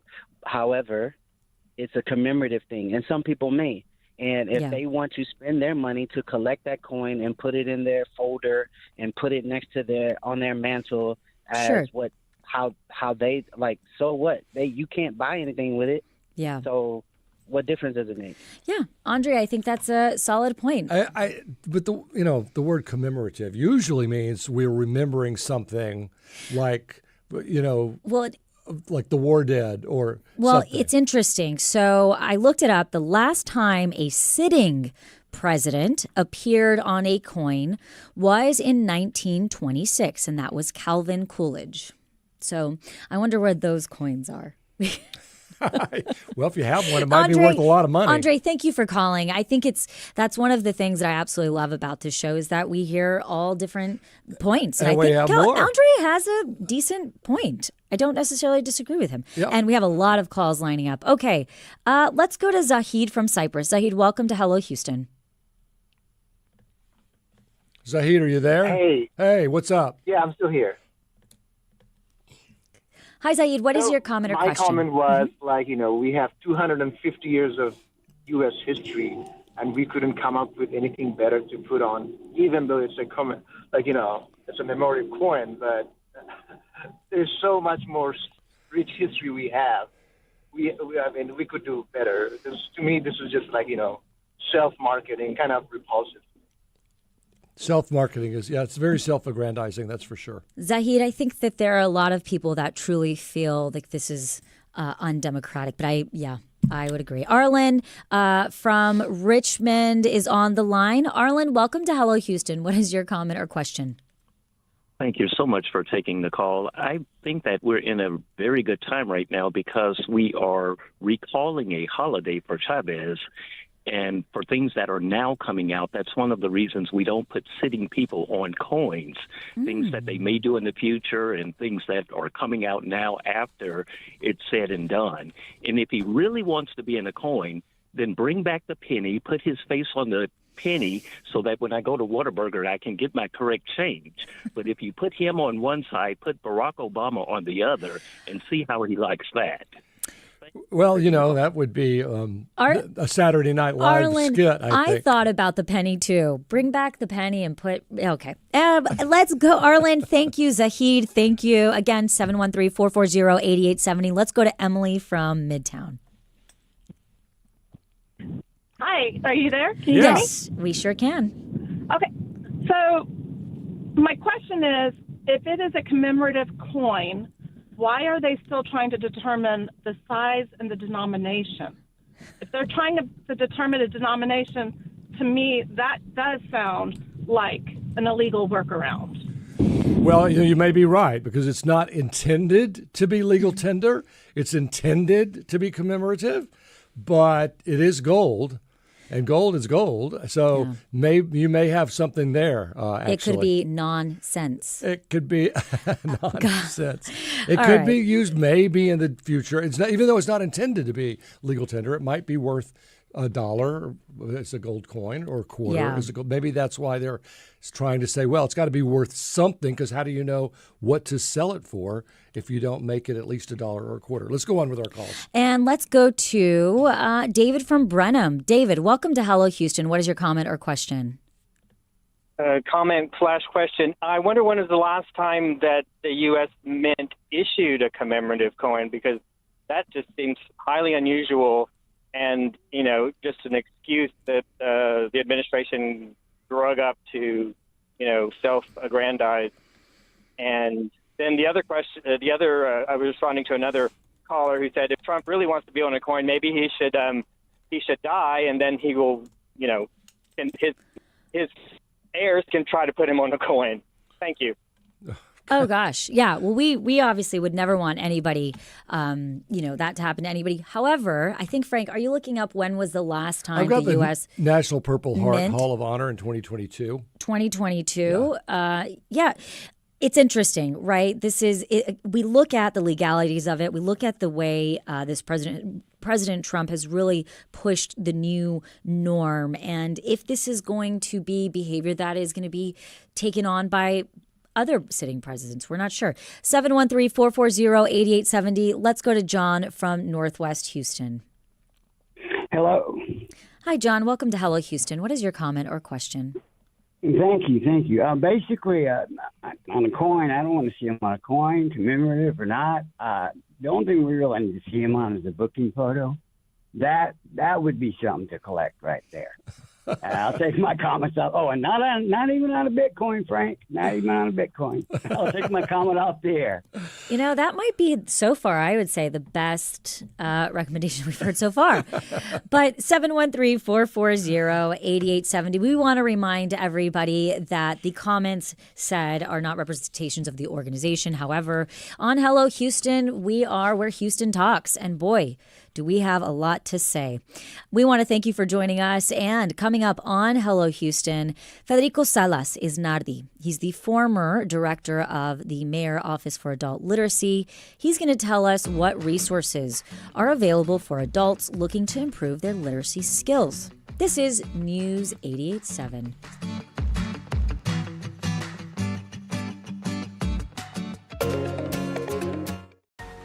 We know you value Houston Public Media. That's why you're watching right now.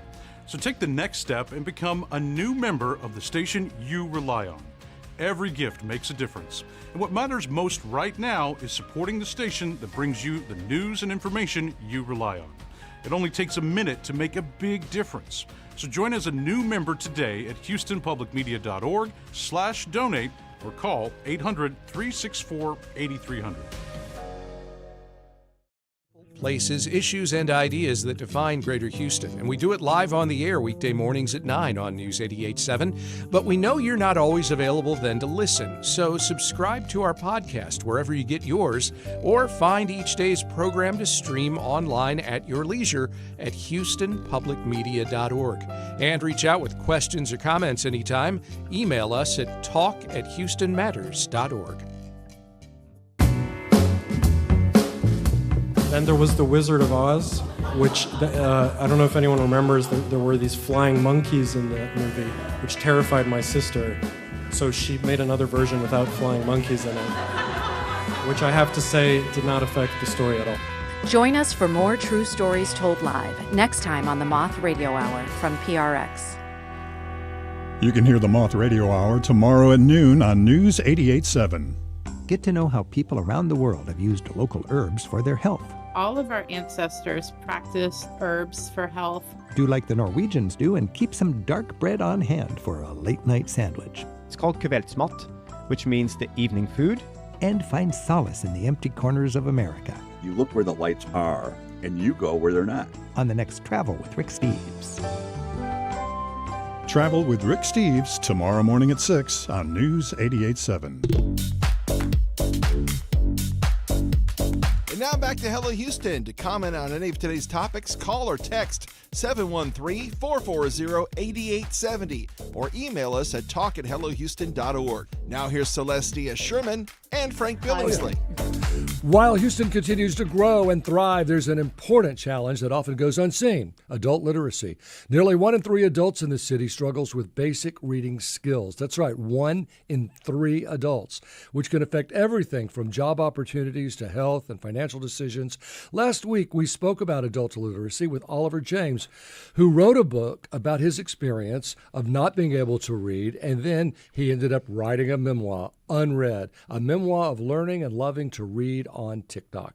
Here's Oliver telling us the importance of adult literacy. I think the best thing you're going to be able to do is make it a part of society. Stop trying to take it away from it. You know what I mean? Like, bring it in as an importance and make sure that people know, like, this is something I need to get. Just like I need to learn to walk, because if you don't learn to walk, you ain't gonna be able to get from here to here or there to there. So like, learn to read, or you're not gonna be able to, take care of yourself and pay your bills and take care of your family and raise one, or just be able to have any type of connection and contribution to society in any shape or form, like in a positive way. Today, we're joined by Federico Salas-Isnardi, former director of the Mayor's Office for Adult Literacy, to talk about the scope of the issue, the progress Houston has made in addressing it, and what resources are available for adults looking to improve their literacy skills. Federico, welcome. Thank you. You heard that interview, yes, live. I did, and it sort of raised a spark in you, saying, "Wait a minute, there are resources and there are things we can do." Absolutely. I heard Oliver talk, and I immediately started to take notes because I wanted to answer. And the problem is a serious problem. Yeah. And he mentioned the learning to read. If you don't learn to read, there is no way you're going to get from here to there. If you don't learn to walk, if you don't learn to read, you are at a disadvantage. But the problem is bigger than that. It's not only reading that is a problem in Houston, in the nation. It's also the ability to calculate, to use numbers, basic numbers. It's also the ability to perform or solve problems in an environment rich in technology. So that when we talk about 1/3 of the population of Houston not being able to read, or rather, reading at the lowest levels of proficiency, Right. we're also talking about almost one half, is over 44%, almost one half of the adults in Houston have problems with basic numeracy, using numbers. That is a challenge. Sure. That is a huge challenge. So the challenge has existed for a long time, and the problem is, how do you address that challenge? One of the questions that Oliver addressed last week was whether or not we are able, and maybe you asked the question, I don't remember, are we able to identify a person who has that problem? Right. It's hard to identify, and then it's hard to approach someone and say, can you not read? Right. You know, because you don't want to insult them. But I am curious, though, Federico. I know we're on a line of thought here, but how did we get here? Before we start looking at identifying and those things, you said it's been this for a long time. Yes. It's not improving. Not necessarily improving. Sometimes we take one step forward and another step back, or 2 steps forward and 1 back. So it is improving under certain conditions and for certain people, but not across the board, not for all ethnic groups in the city.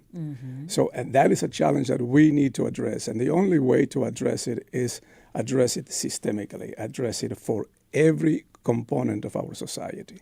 And so systemically break down some of the systems that you think need to be redefined. That's right. That is right. So how do we identify this? Yeah. Well, there are a number of ways to identify. One of them is talking to employers, because employers know the gaps that their employees face. They know the problems that they have in production, in frontline production, for example. The employers are the ones that know my employee has a problem reading the instructions, or reading memos, or understanding the directions. That is one way. Another way is to look at the performance of kids in schools.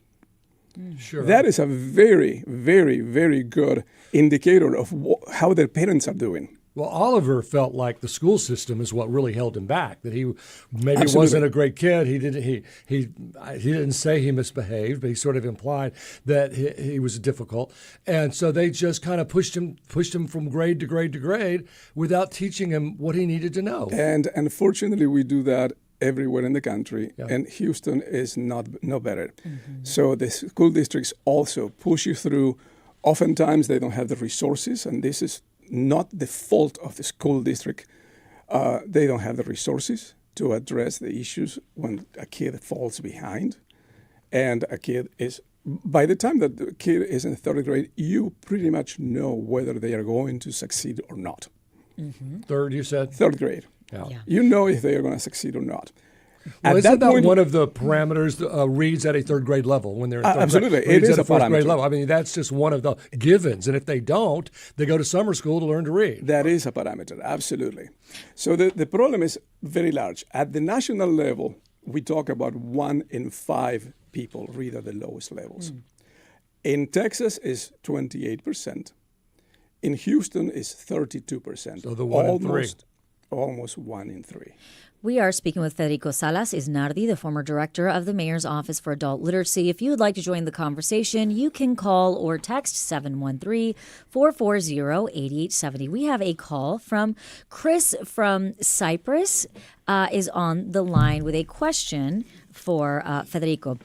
Hi, Chris. Welcome to Hello Houston. What is your comment or question? Oh, my comment was that I started reading to my kids when they were very, very young. We would go to the library for story time.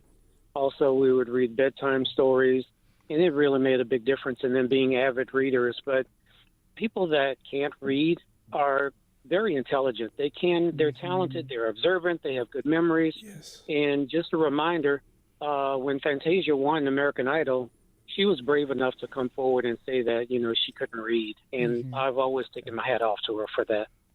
I remember that. Thank you, Chris. So, Federico, I'm curious. When we're looking at this and we're looking at this problem, we're talking about education, third grade, but we're also talking about employers. Yeah. So is this an education issue, an education problem, or is this an economic situation Celeste, that we're in? I said earlier, it is a systemic issue.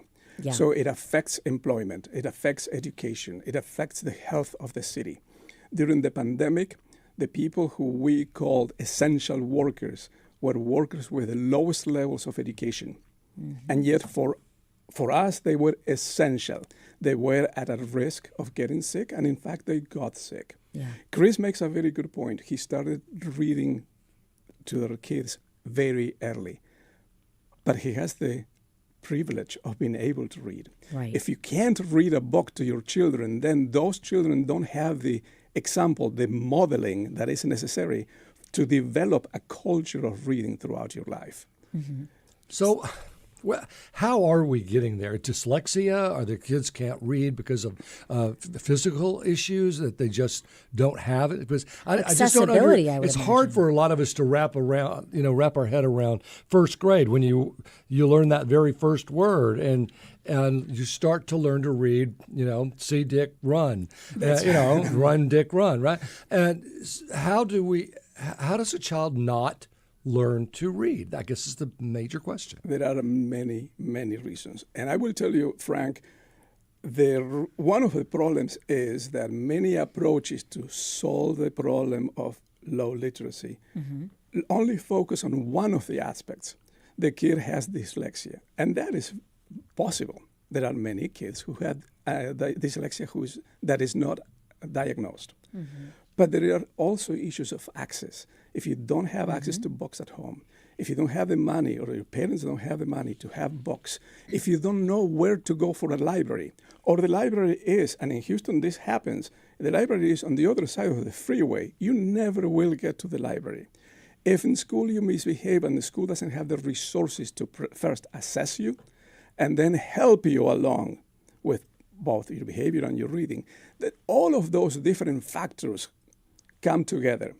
And the only way, and that's why I keep saying systemic solutions, the only way that we can move the needle and improve the situation for all of Houston is not to look at one factor, dyslexia, but to look at all possible factors, all come together to create this 1 in 3.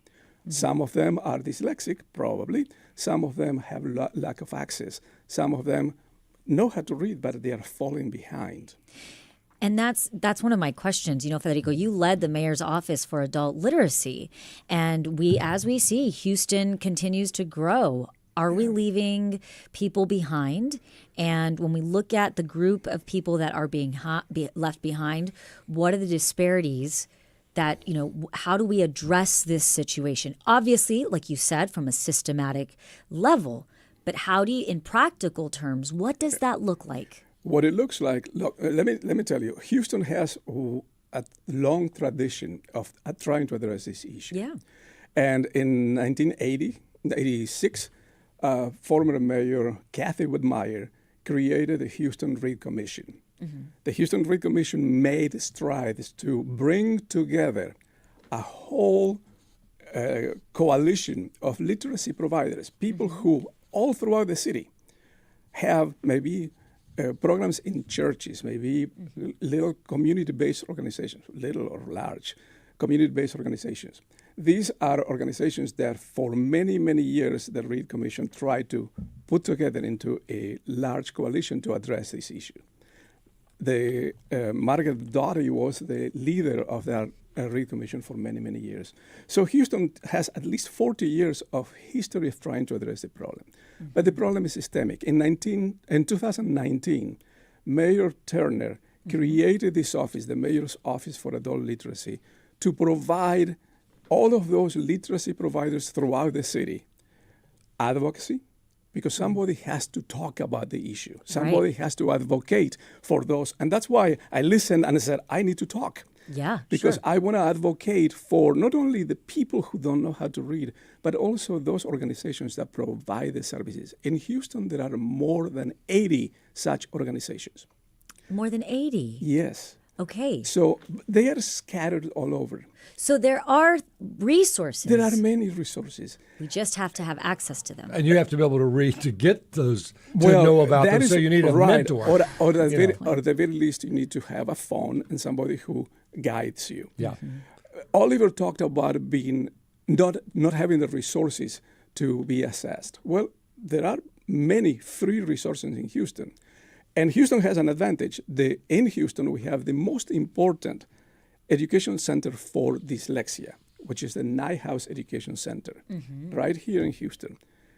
They provide the services for a scaling fee. So that if you can't afford their fee, there is a scaling fee. There are many programs that provide free services. I want to get this call in. It's from Lee in Southwest Houston. Lee, welcome to Hello Houston. Hi, guys. I am dyslexic, and I am an avid reader, big time. I love reading. I read in bulk. I read huge quantities, and I'm dyslexic. Dyslexia doesn't mean you can't read. Dyslexia means you need to learn to read differently, and you need to do that early. But if you get that love of reading, I can read faster, actually, as a dyslexic than most other people I know because our pattern recognition is different. Absolutely. That's a question, Lee. Who identified dyslexia in you and said, Lee, we need to learn a little differently here? Well, I'm 59, so I wasn't diagnosed as dyslexic until much later in life, and I'd already learned to read early. Wow. Because my parents were big readers, and they instilled a love of reading in me. You know, I had Hardy Boy mystery books when I was very young, and I'd read them in bulk. And so it wasn't, oh, you're dyslexic, this is how we teach you. It's that, okay, you can't read this, let's try this. And some very active and involved parents. I still can't spell worth a damn. If I don't have spell check, I look like an idiot. Well, thank you so much, Lee, for all of that. And I want to go to Frederico with this. So, technology, because a lot of people, including Oliver, say voice to text kind of got him through it. So, is the technology, as good as it can be, also a hindrance to people because they get by? It can be both. It can be a hindrance. The problem, I will reiterate, is access. Not everybody has access to the right technology. And people who do have access, for example, to a cell phone, don't know how to use it. Don't know how to use it for their advantage, and don't know how to use it to learn to read, for example, or to use the voice-to-text recognition or text-to-voice recognition. So technology is an issue. When we have the office, we put together the only and first national strategic plan for adult literacy in the whole nation. It says the blueprint. Wow. Exactly. Houston has a blueprint. It sets 7 strategic goals for 15 years. No other city in the nation had put something like this forth. Something like this. We had more than 100 organizations supporting us with the leadership of Dr. Julie Baker Fink of the Barbara Bush Houston Literacy Foundation. Barbara Bush, we talked about that. Yeah. So they helped us put together this strategic plan because you have to look at literacy, as I said earlier, not just reading. We came up with this design. Literacy is more than reading. It is reading. It is functional ability to read, to write, to compute, to speak. But that is within certain what we call domains: financial literacy, health literacy.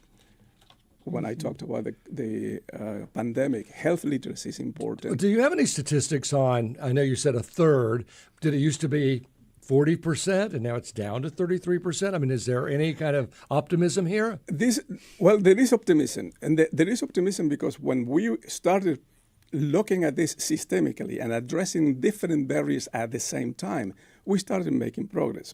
The problem is that this was adopted in 2021 and the office had been created in 2019. The pandemic, so we're young at this. We were very young. And the pandemic started when I had been I had been in the office just 4 months. We started the pandemic.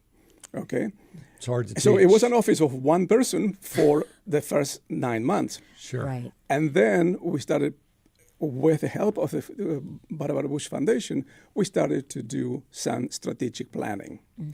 So we would be moving the needle, but unfortunately the current administration of the Houston Public Library it has different priorities. And this office is pretty much not existent right now. We had a large advisory board with representatives from business, from organizations, from public agencies, from schools, from K to 20. Why? Because you spoke about children in third grade being a benchmark.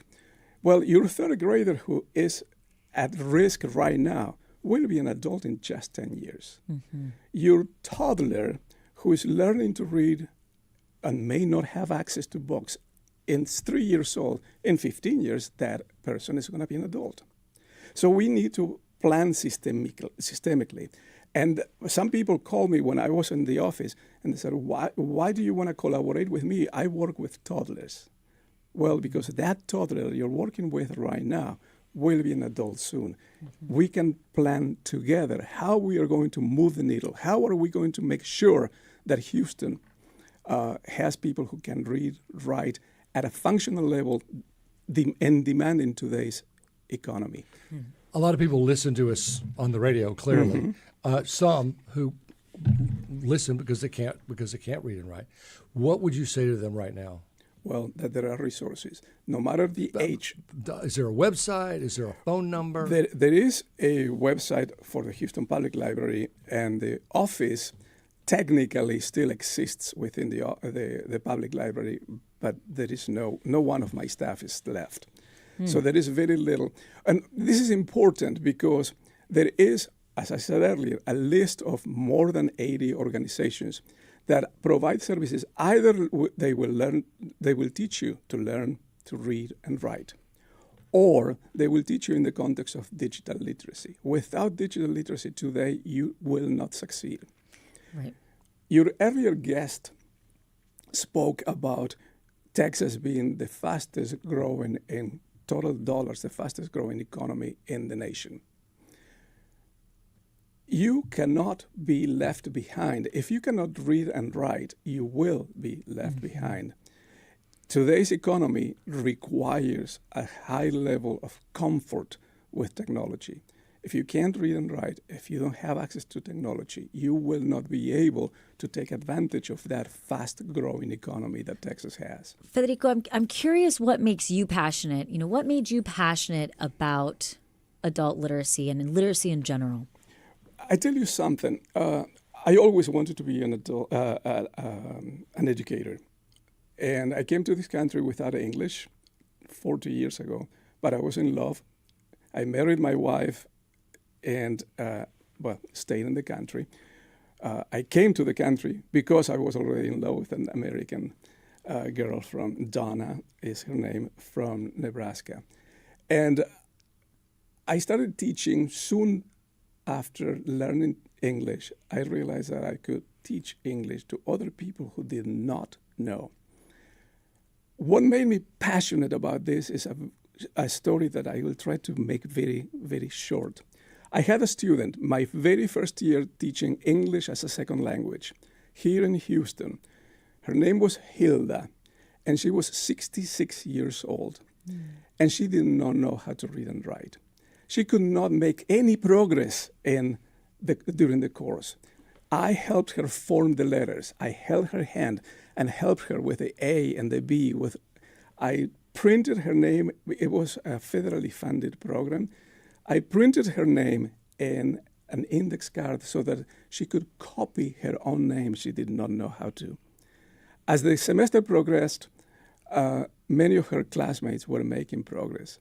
She was not. She was just reading and starting to form the letters. One day, December 1988, this was my first year teaching adult education. She came to me and said, Mr. Salas, I want to show you something. We were in a large conference room. She took me to the edge And we sat there, and she produced out of her purse with trembling hands a corner of butcher paper.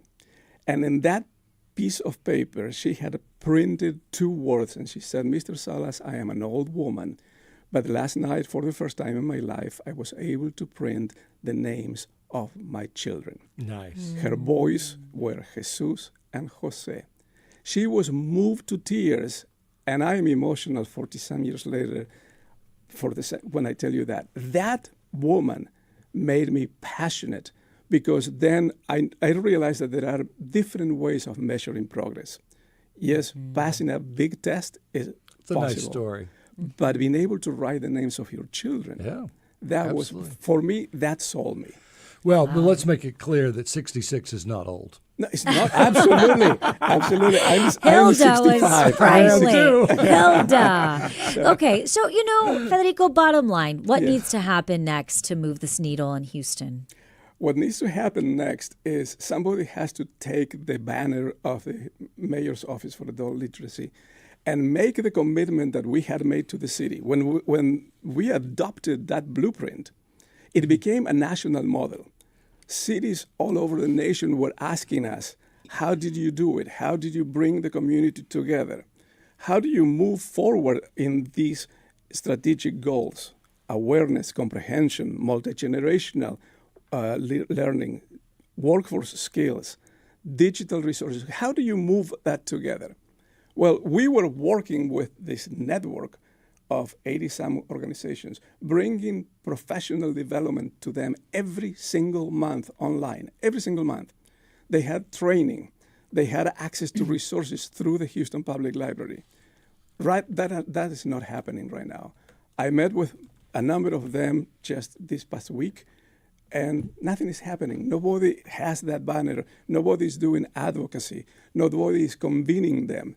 We had 2 very successful digital literacy symposia in Houston. They were in person, even though we were talking about the digital world.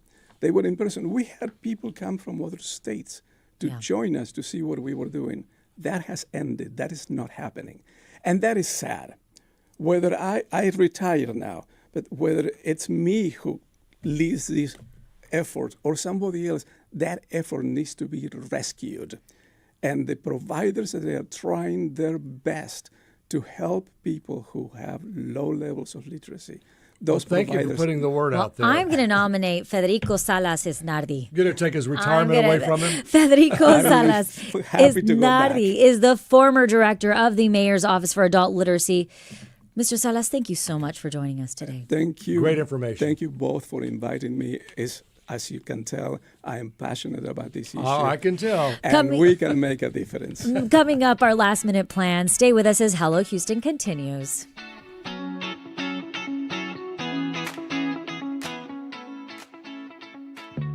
On the next planet. It's not just your car.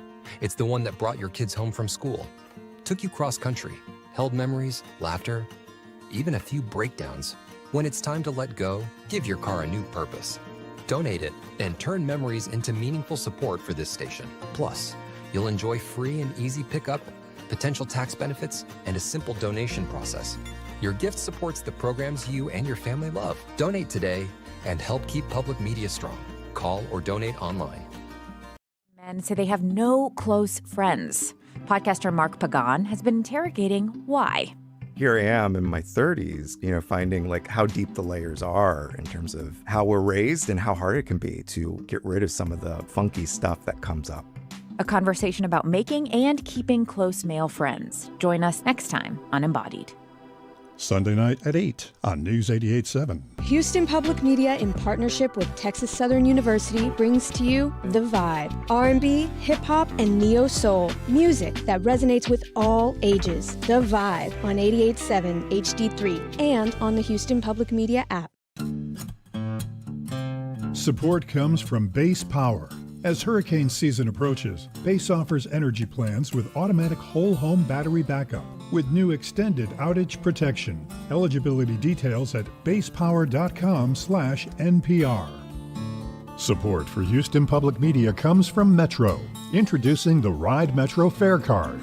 The Ride Metro fare system replaces the Metro Q fare card for bus and rail fares. Details at ridemetro.org/fare system. Support for Houston Public Media comes from Texas Mutual Insurance Company, a workers' compensation provider committed to handling claims to help injured workers get back to work. More at texasmutual.com/mutual care. And now back to Hello Houston. To get your comment in on any of today's topics, call or text 713-440-8870 or email us at talk@hellohouston.org. And now here's Celeste Díaz Schurman and Frank Billingsley. Fin de semana. Fin de semana. I can say that in Spanish. I like it. Well, I have about a third grade literacy in Spanish, to be honest. Gracias. Just a little bit.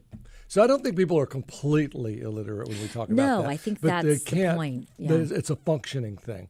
We did do a little poll. Have you ever encountered someone, an adult, struggling with basic reading or math skills? And 59% said yes. Occasionally, 25% yes, often. Wow. So there you have that. So. But you know what else is happening today? That's the end of the week. It's Friday. It's Friday. What are you doing for the weekend? I've got to say, so CERA Week is a big oil and gas conference, and that's happening next week. And I'm Sunday going to be going to a dinner for that. Really? So, that sounds very fancy. Well, what hotel is it? It's actually, I don't know exactly where it's at. I need to look it up. She's lying. She knows where it is. It's probably the Ritz-Carlton. Oh, CERA Week is at the Hilton Americas, I think. Yeah. Last minute plans. I know, last minute plans. You know what? We have plans, kind of. We're going to go to Galveston, but we have yard work to do. That's what I'll do tomorrow. That's what I'm going to do tomorrow at the school. So I'll be at my daughter's school doing gardening. Nice. We were invited to a dinner at Armando's on Sunday. Oh, that'll be fun. Armando's is always fun. The beans are delicious. All about the beans. I know.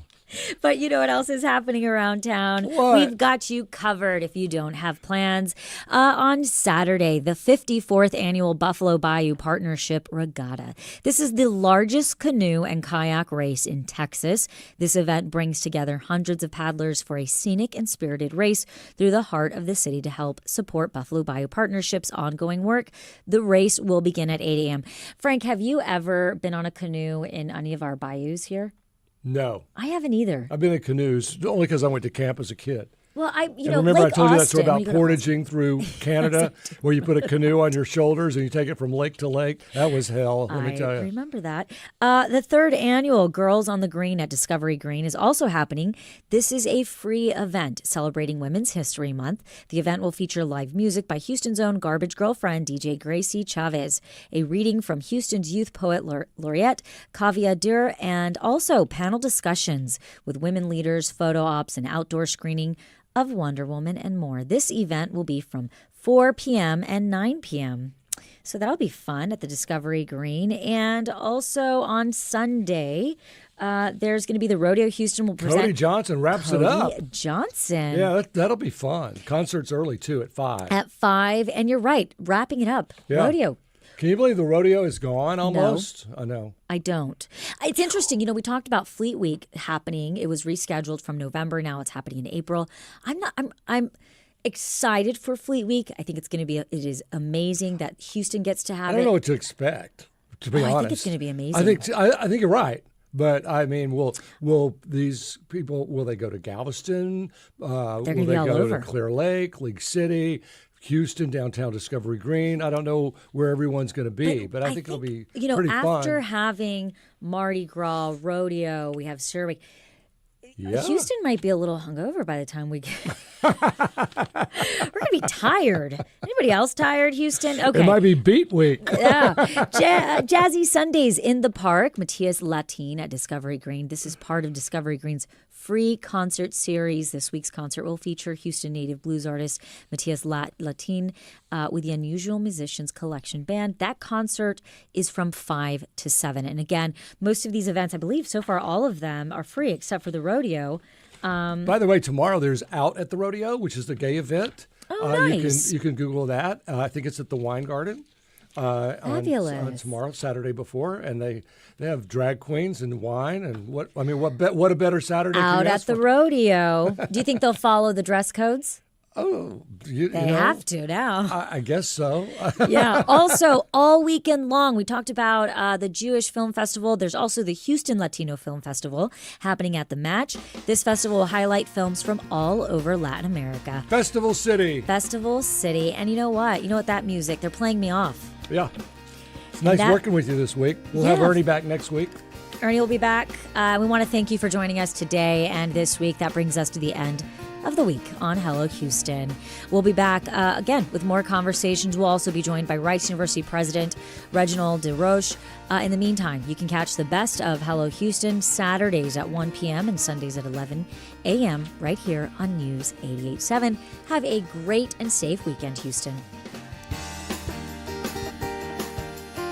Thanks for listening to Hello Houston. Join us every Monday through Friday from 11 a.m. to 1 p.m. to talk all things Houston. The Hello Houston production team includes Garrett Bowman, William Menjivar, Jen Altine, Todd Holslander, and Jim Kovacic. For the latest in local news, subscribe to the Hello Houston daily newsletter at houstonpublicmedia.org.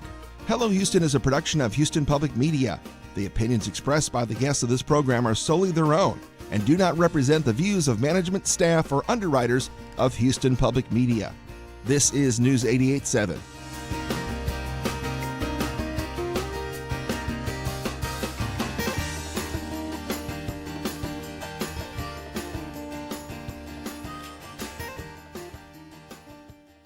My name is Michael Lawson, Houston Market President of St. Luke's Health, a member of Common Spirit Health. Access to quality information is vital for healthy communities to thrive. That's why St. Luke's Health is a proud supporter of Houston Public Media. Sunshine mixing with some clouds this afternoon with a high expected to be around 83. It's 75 at the University of Houston, and this is your NPR station, KUHF Houston News 88.7. A service of the University of Houston. It's 1 o'clock. Science Friday is next.